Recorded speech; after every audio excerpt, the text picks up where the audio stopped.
Welcome back to গোলা channel. আবার চলে এলাম গোলার ছোট্ট একটা ভিডিও নিয়ে। আমরা অনেক দিন ধরে প্ল্যান করছিলাম যে বাচ্চাদেরকে নিয়ে কোথাও ঘুরতে যাওয়ার জন্য। তো সবাই মিলে বেরিয়ে পড়েছিলাম, জায়গায় আমরা প্রেফার করেছিলাম। তার জন্য চলে গেছিলাম আমরা মানি স্কোয়ার। অনেক দিন পর, আমার তো অনেক বছর পর প্রায় আসা হলো। এই যে সখী ভাবছিল যে শুধু ওদেরই ভিডিও করবো, আমারও ফেসটা নিয়ে নিই। কি দেখে কি তোমরা বুঝতে পারছো যে আমরা কোথায় এসি? Yes, play zone. বাচ্চাগুলোকে নিয়েছিলাম একটু খেলাতে। সবসময় ভিডিওস দেখি, সব জায়গায় এইগুলো দেখি যে বাচ্চারা ভীষণ মজা করে। তো প্ল্যান করছিলাম যে আমরাও একদিন যাবো বাচ্চাদেরকে নিয়ে। তো চলে এসেছিলাম সিম্বা প্লে জোন। ভীষণ সুন্দর জায়গা, বাচ্চাদের জন্য একদম পারফেক্ট।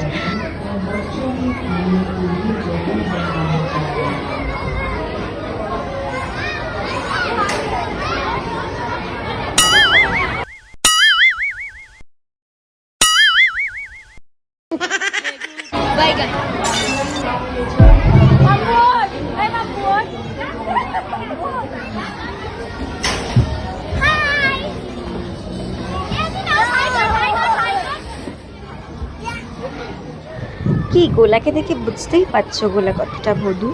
ও হ্যাঁ, তোমাদেরকে তো বলতেই ভুলে গেছি, এখানে টিকিট মাত্র 500 টাকা। আমরা প্রচুর মজা করেছি। সময় হচ্ছে 40 মিনিট কি 1 ঘন্টা হবে, আমার মনে নেই সেরকম। কিন্তু টাইমের ওরকম কোনো ব্যাপার নেই যে ওই টাইম হলে তোমাদের বেরিয়ে যেতে হবে। বাচ্চারা যতক্ষণ পারে খেলতে পারে।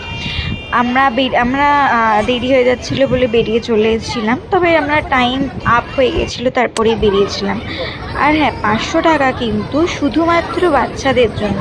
অ্যাডাল্টদের জন্য কোনো রকম কিছু চার্জেস পে করতে হয়। ওলার পেছন পেছন আমিও চলে গেছিলাম। কেন?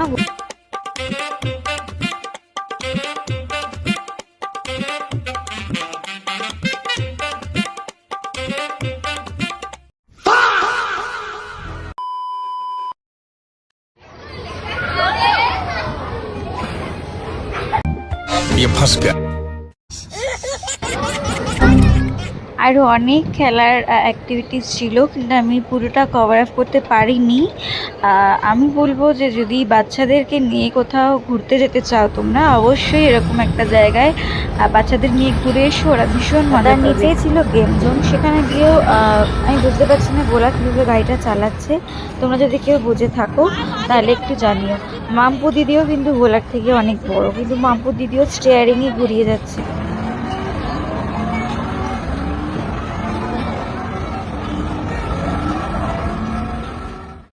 হাসি মুখটা দেখছো? আমি বাইকে উঠে খুব আনন্দ করেছি।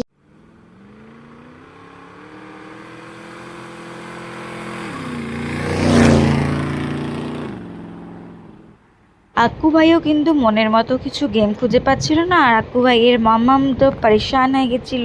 আক্কু ভাই আর আদি দাদা এত ইঁদুরকে মেরেছে, ইঁদুরগুলো আর বেরোতে চাইছিল না। এরপর আমরা একটু ভুড়িভোজ করে সুন্দর সুন্দর মেমোরিজ নিয়ে চলে এসেছিলাম বাড়ি। তোমরা যদি এই সুন্দর সুন্দর ভিডিও দেখতে চাও তাহলে কমেন্ট করো।